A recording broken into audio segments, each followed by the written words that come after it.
ये गीत है और इस मंच की गीत है।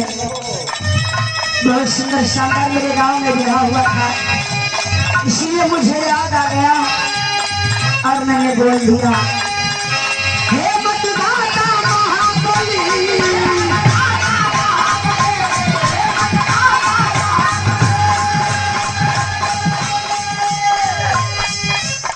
गुरुजी ने लिखा भी और गाया भी।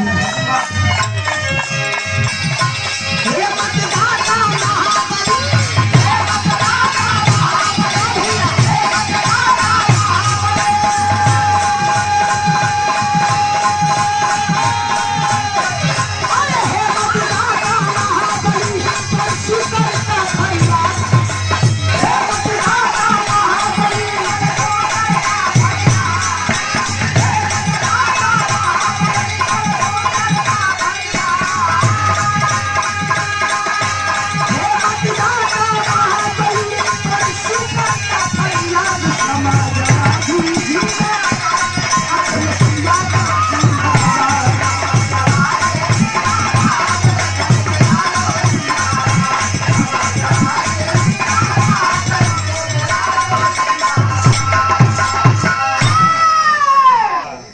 भाई साहब की तरफ से परशुराम जी का नाम लेने के लिए, और हम तो अभी आज तक मानते हैं कि आप हमारी हैं, अभी आज तक हम मानते हैं क्योंकि वो बता चुके थे।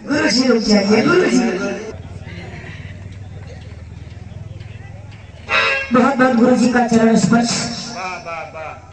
कभी कभी एक लाइन गाती हूँ, किसी ने गाया था, मैंने सुना था, मुझे लाइन पसंद आई कि होते नहीं कभी तो कविता जन्म न लेती, होते नहीं कभी तो कविता जन्म न लेती, होते नहीं कभी तो कविता जन्म न लेती, संगीत का सितारा बजता नहीं जहां में। होते नहीं कभी तो कविता जन्म न लेती और संगीत का सितारा बजता नहीं जहां में। चरण स्पर्श पहली गीत विरहा बड़ा सुंदर, बहुत बढ़िया, करण का विरहा।